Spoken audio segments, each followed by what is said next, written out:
here participating on the first annual Ethics Challenge by the CFA Society, and we will tackle issues surrounding an ethical issue surrounding Victoria and Collins Day, and we will provide solutions. As our guide, we will use the Code of Ethics principle, which advocates for integrity in the capital markets and also viability for the all global capital markets. And we will outline any unlawful activity. I'm going to go ahead and tackle the ethical issues that we experience in Victoria's and Collins Day. And I will go ahead and start with Victoria's Day. We come across the conflict of interest, whereby we see the conflict of interest with Victoria. Victoria doesn't know whether to advise Frederick to undertake the investment in hub technologies because one, he would get a good commission if the sales go through, and two, Frederick would make a loss if the investment was uncertain.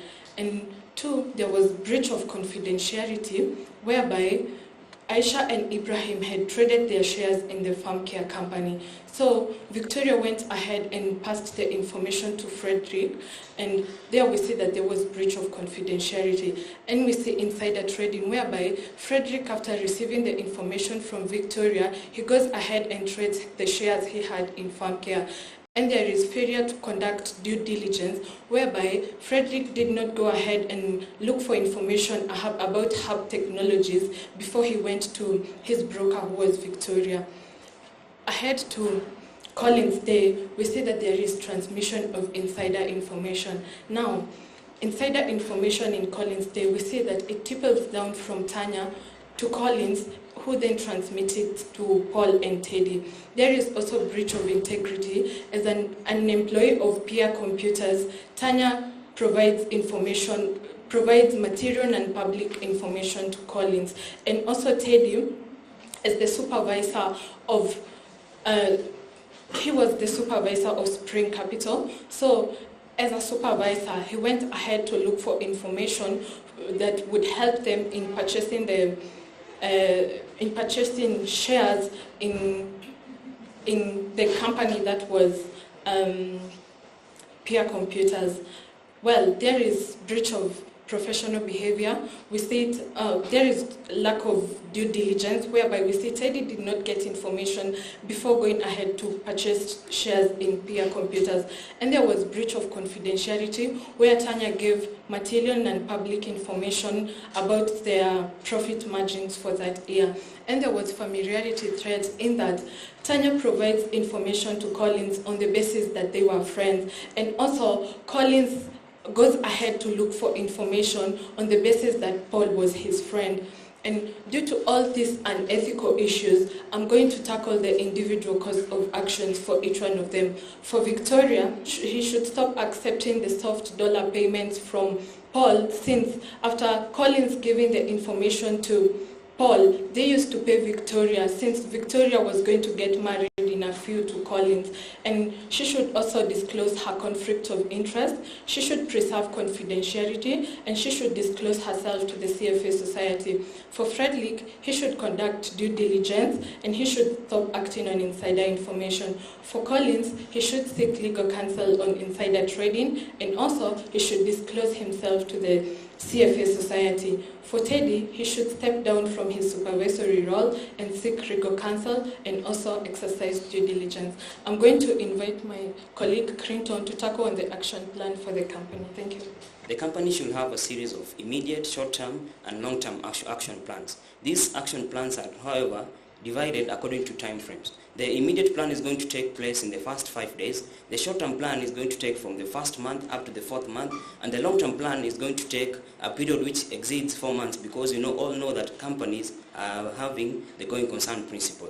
Into the immediate plan, the first thing the company should do, the company should come up with an investigative committee which will look into all the unethical dealings of the employees. This committee, however, is going to give a report that will be submitted into the disciplinary committee of the company. The disciplinary committee, however, is going to take legal action to the employees who acted unethically but did not break the law, the company is going to recommend that they be punished according to the bylaws of the company. And for the employees who acted unethically and still broke the law, the company is going to recommend that they seek legal counsel from the various regulators. Now, and the company also should disclose itself. If the company acted unethically, it should disclose himself to the regulator, which is the CMA, and it should also advise the employees to seek advice from the CFA, since they are all professionals.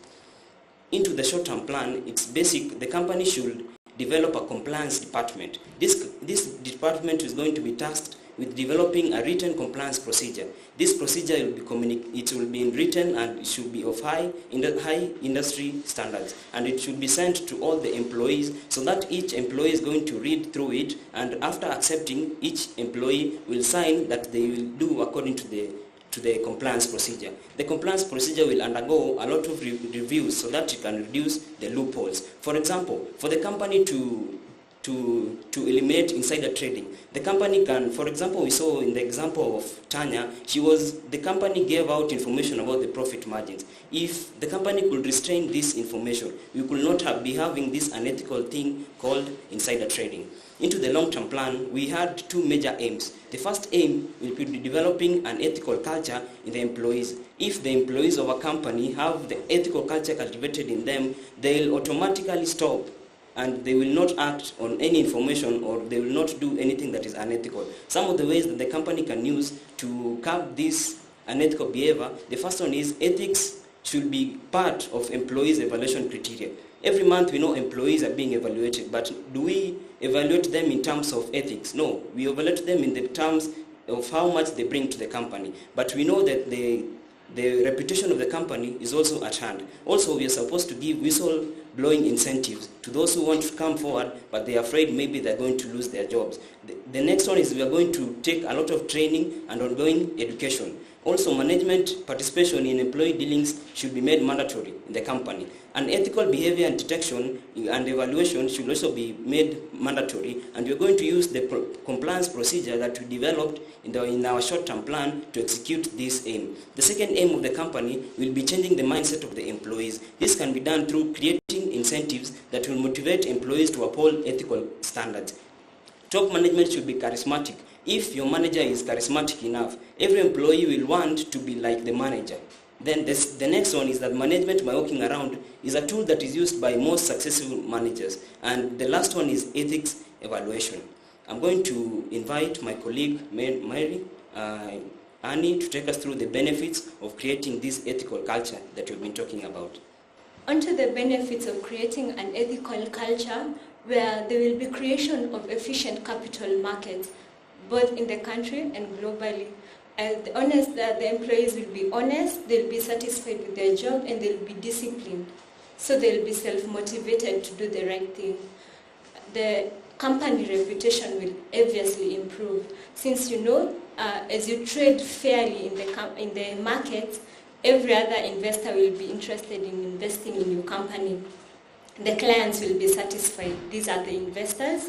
And also, there will be minimum lawsuits and litigations against the company and individuals. Also, as a going concern for all companies that are trading and even non-trading but are looking forward to being listed, we all know that all companies look into the future to make investments and expand. But without having ethics in the market, some companies will fall along the way. So it's important for every company to uphold ethics, and we all agree that better investments, professionals, better markets, and it's a better world for everyone. Thank you.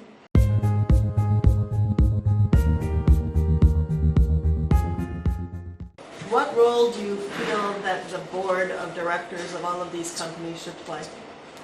The company should always put it among its aims to educate, train their employees, and also as they recruit new employees, they should make sure that ethics is part of the evaluation criteria as you get into the company. Past experiences may reoccur in the new company. So if you have past bad experiences or a bad past, probably they should consider maybe evaluating you thoroughly before they can recruit you into their company. And for the existing employees, they should train them. And also evaluation, maybe monthly, quarterly, as it best suits the company.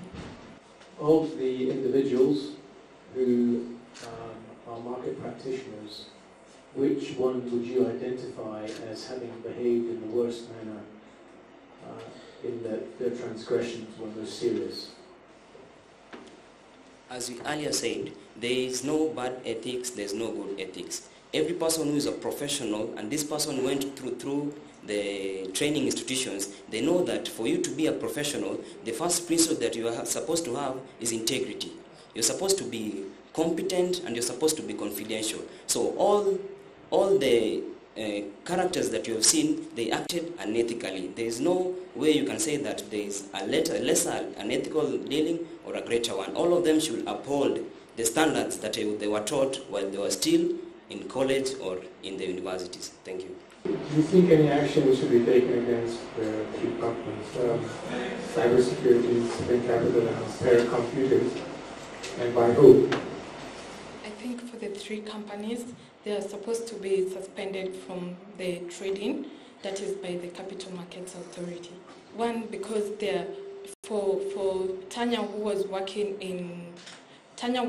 for Peer Computers, where she transmits the information about their profit margin.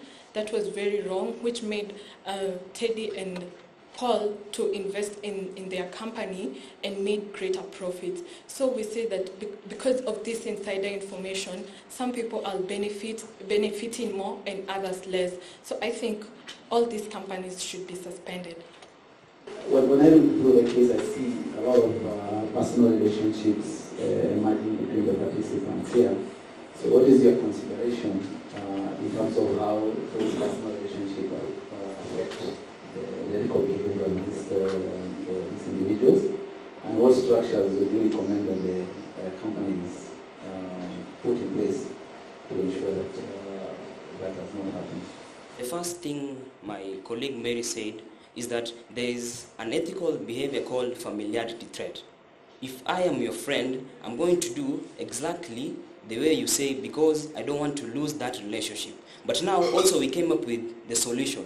The compliance procedure, after the employee has already signed it, the employee is supposed to do all the things that are written there. Now, if you go against that, the compliance procedure again will be the tool that is going to be used to evaluate whether you have acted ethically or whether you have gone against your principles. Let us leave all our personal relationships at home. Let's make this market an efficient one. Thank you. You mentioned that ethics should be part of the employee's performance evaluation. Can you give us an idea of what sort of weighting would you give to the ethics part in one?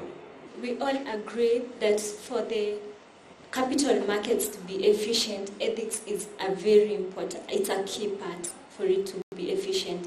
Therefore, we wouldn't say over percentage like 50%, but it should be carried with a lot of weight. In that, you will prevent insider trading, people benefiting without following exercising due diligence and all that. So we won't say 50% or 10%, but it should be carried with a lot of weight. Probably a 25% will do, because there are other issues we'll have to consider, maybe the experience this person has, the training she has undergone or he has undergone, and other factors to consider. Thank you very much. You see, you've survived. Well done. Clap for them. I want to announce the winners. First of all, I'm going to announce the second and third place, but yes, okay. Third place team. What I want to really appreciate, I think all the teams have tried very hard and they've done a great job. In third place is Kenyatta University.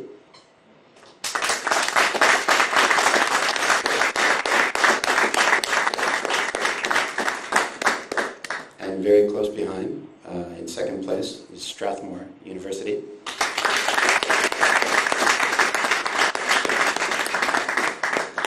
And the winners, University of Nairobi.